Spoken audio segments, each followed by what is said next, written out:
everyone, and welcome to Eat Well with Allergies. Today we're going to be making some sugar cookies for the kind of festive season.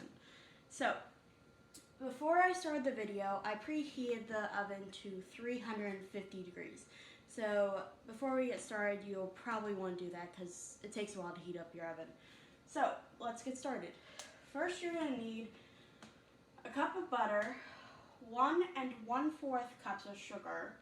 You're going to want 2 eggs, which for my egg replacer it's a powder, so I added it to the dry mix. You're going to want a 1/4 cup of corn syrup, 1/4 teaspoon of salt. Sorry, my recipe's over here out the camera view. A tablespoon of vanilla, 3/4 teaspoons of baking powder, 1/2 teaspoon of baking soda, 1/2 teaspoon of salt, and 3 cups of flour. So before we get started and I do that, you might want to pause the video and get your ingredients together so we can do that. And in the Facebook post, I'll be adding the recipe to that. So let's get started. So I know my mixer's a little loud, so I'm gonna try, if I want to talk, I'm gonna try and stop the mixer and then talk. So hopefully that works out. So first you're going to cream together the butter and the sugar until that's a real nice, until it's one thing. So let me pour those two into the mixer. And I find it helps to measure everything out in bowls, because then you just have to pour it in, pour it in, pour it in, and then you don't have to measure everything out, and then you have a big mess all over the kitchen. So I'm going to cream those together for a couple minutes until they're one thing. And I'll tell you what to do after I mix those, since the mixer is a little loud.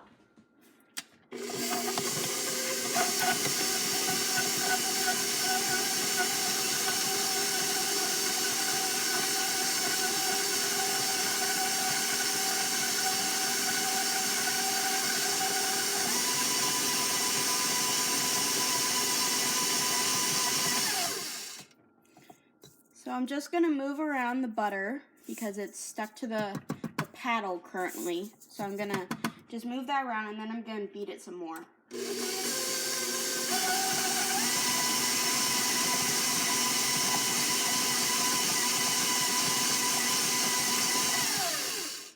Okay, so that's basically one thing. So now I'm going to add all of the wet ingredients, the vanilla, the corn syrup, the water from my eggs mixture, all that kind of stuff. So I'm going to add that until basically, because there's butter in this, it might look a little separated, so don't worry about that.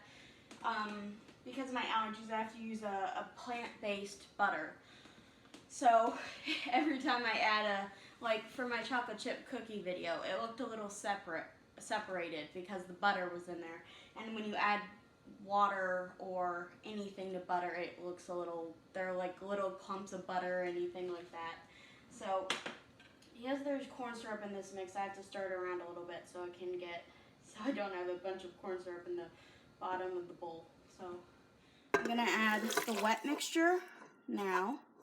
Once I have all the corn syrup, vanilla, all that kind of stuff in the bowl, I'm gonna mix that until it's one consistency again, and I'll tell you what to do after that. So I'm going to mix this now. Sorry for the noisiness.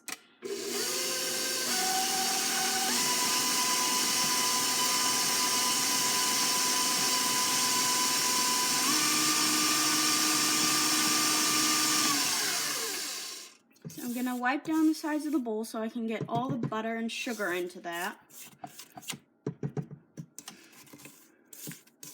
And then I'm going to mix it for a few seconds more.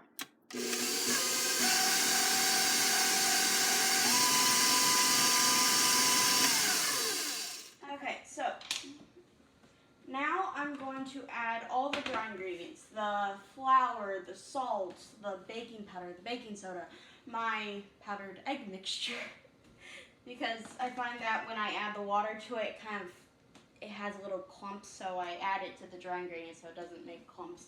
So I'm going to put the mixer down a little bit so I can add this easily. So I'm going to add a little bit at a time so it doesn't swoosh into my face. of flour, it always makes a mess. So I have found no way to counteract that.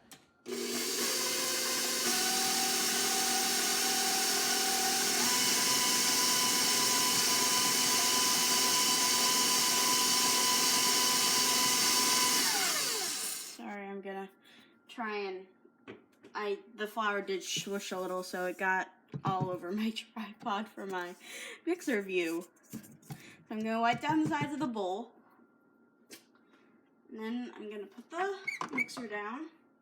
And then I'm gonna move the paddle a little so it's not in my way.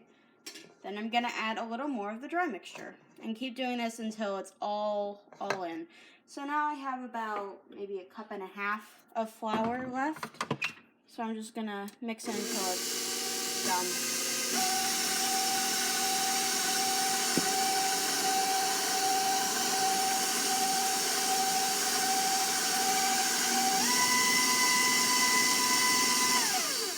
Okay, so I'm gonna put that down. Ah! Sorry, my camera. My tripod view. So I'm gonna add the rest of the flour now. And that's all the ingredients, and I'm just gonna mix that until it's one dough. Sorry for the little tripod incident.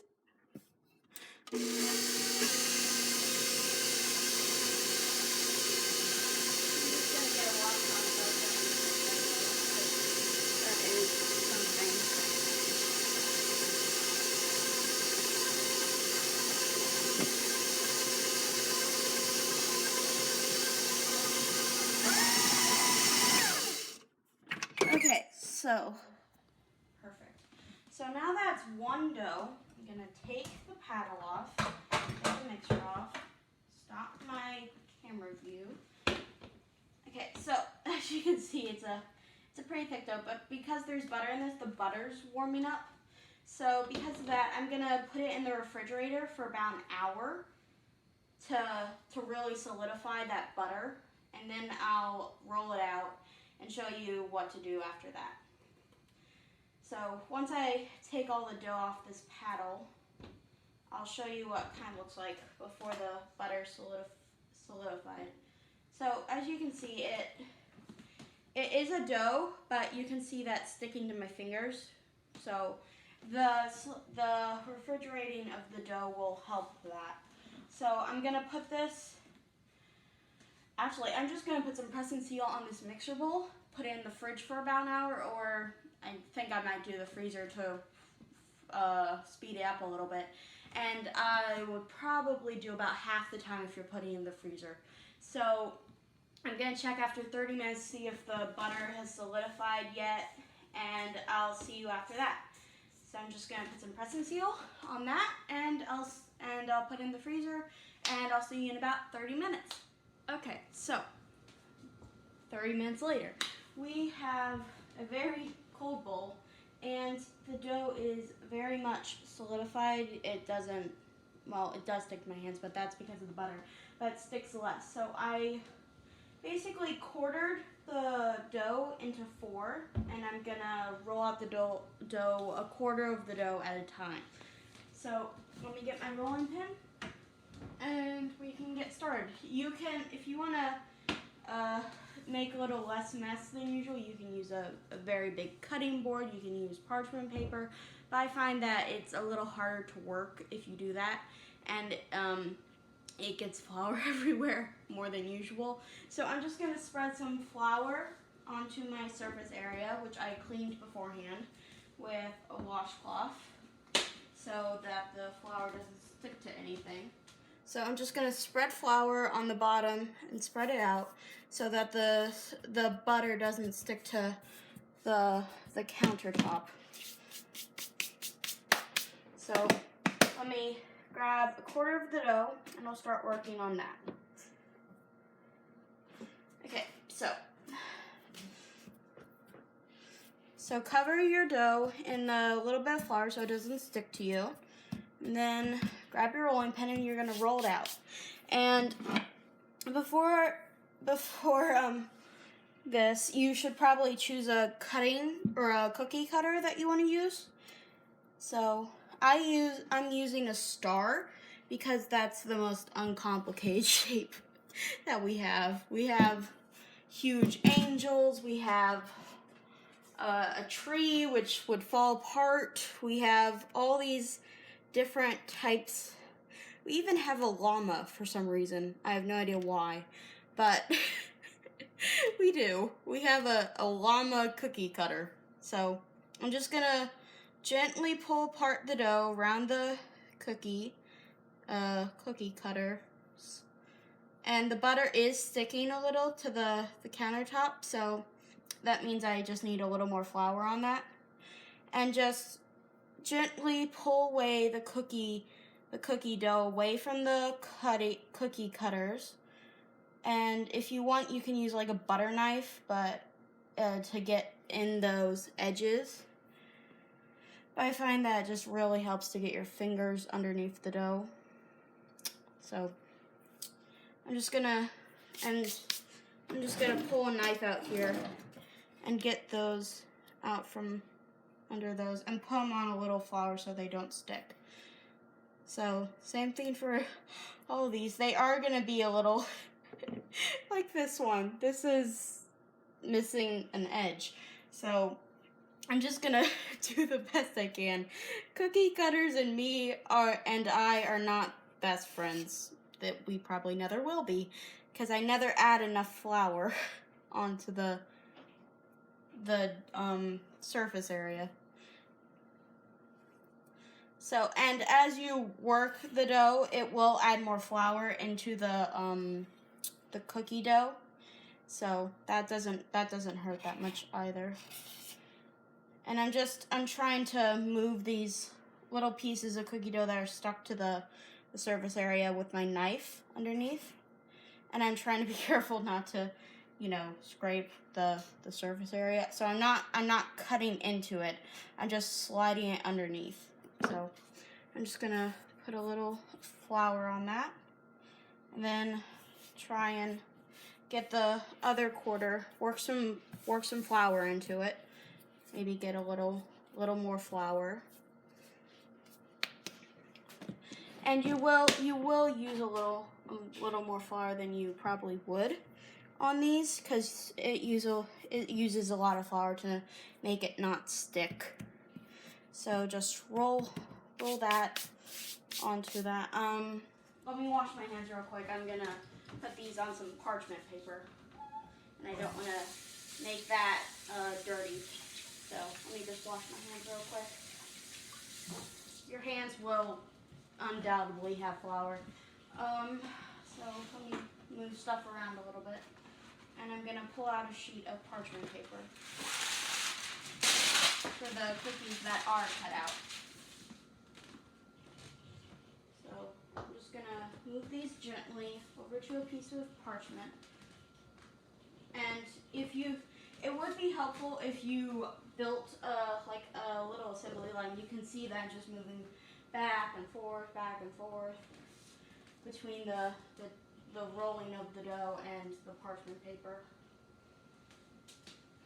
And because I'm assuming I have actually never done this recipe before, so I'm assuming that the baking powder and baking soda will make these rise a little bit, so I'll probably separate them a little bit. The sugar cookie recipe that I usually use always had a metallic taste, and it required a cup of oil. Any good baker, when I say a cup of oil for sugar cookies, knows that isn't right. So, and you can probably see with my camera view that it's already gotten easier because I put more flour onto the workbench or surface area. So you can easily just pull these apart. And these are really fun to do, I assume, with kids.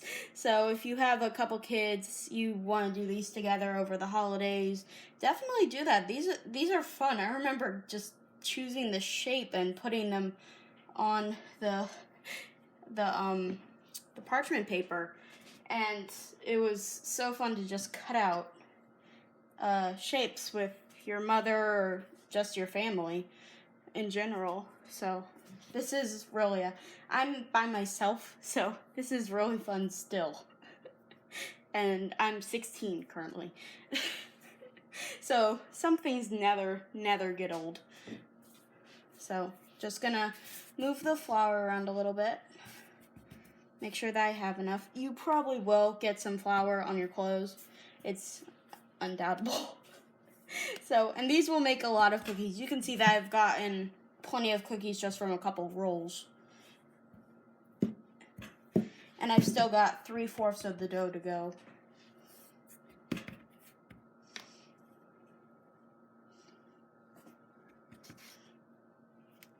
So I'm just gonna cut out all these because this is gonna take a while and I'm not gonna take up that much camera time. So I'm just gonna cut out the rest of these and I'll show you how to bake them after that.